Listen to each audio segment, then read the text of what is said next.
नमस्कार मित्रों। आज मैं आप लोगों के समक्ष एक नई कहानी लेकर उपस्थित हुआ हूँ। एक बार की बात है, एक राजा हुआ करते थे।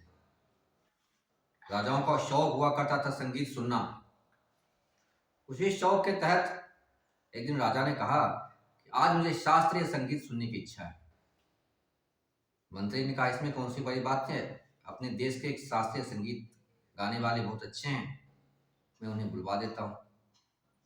उन्होंने कहा कि वो शास्त्रीय संगीत तो बहुत अच्छा बजाते हैं, लेकिन उनका मैं सुन चुका हूं, मुझे किसी नए का सुनना है। तभी उनके राज दरबार में से एक सभासद खड़ा हुआ और उन्होंने कहा कि अपने देश के बाहर एक शास्त्रीय संगीत बजाने वाले हैं, अगर आपकी आज्ञा हो तो मैं उनसे बात करूं। उन्होंने कहा ठीक है, बुलाओ, बस सुनने की इच्छा है शास्त्रीय संगीत, कोई नया हो तो अच्छा लगेगा। तो उसने कहा कि उनकी एक शर्त है। उनकी शर्त यह है कि उनके गाने के दरमियान जो श्रोता है वो सोने नहीं चाहिए। अगर वो सो गया तो उसी वक्त वो शास्त्रीय संगीत बंद कर देंगे।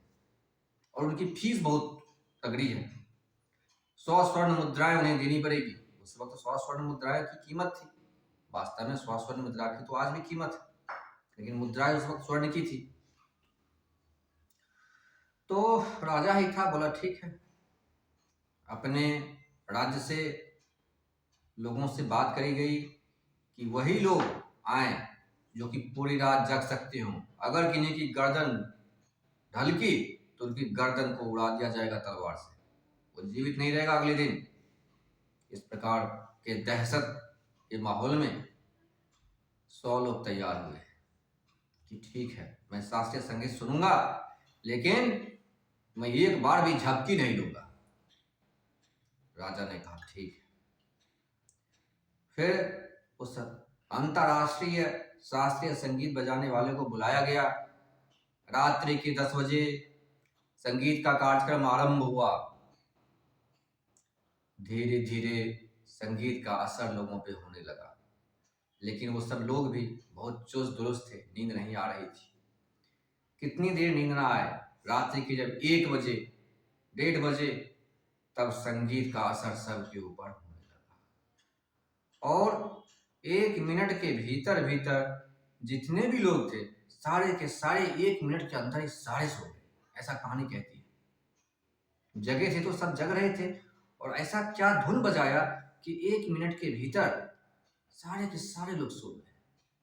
राजा को बड़ी बेइज्जती महसूस हुई कि इन लोगों को चुन करके लाया, चलो मान लिया इसकी गर्दन में काटूंगा, लेकिन फिलहाल तो इस सबने हमारी नाक कटवा दी। 1 मिनट के भीतर सारे के सारे सो गए।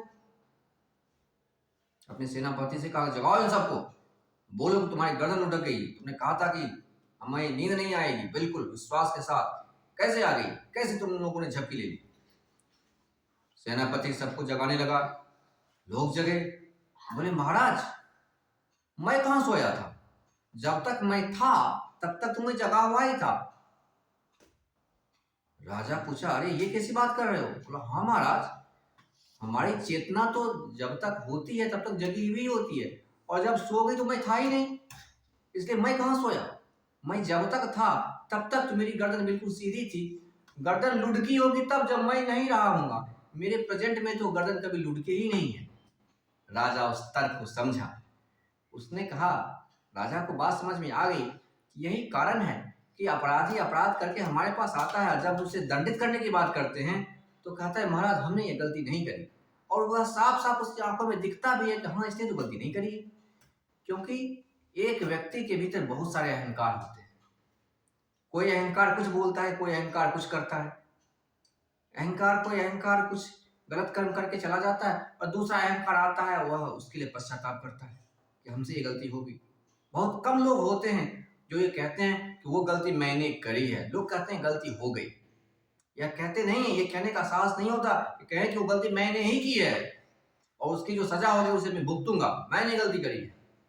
ऐसा कहने वाले लोग नहीं होते, क्योंकि एक व्यक्ति के भीतर अहंकारों का झुंड होता है, पता नहीं कब कौन सा अहंकार क्या काम करके चला जाए।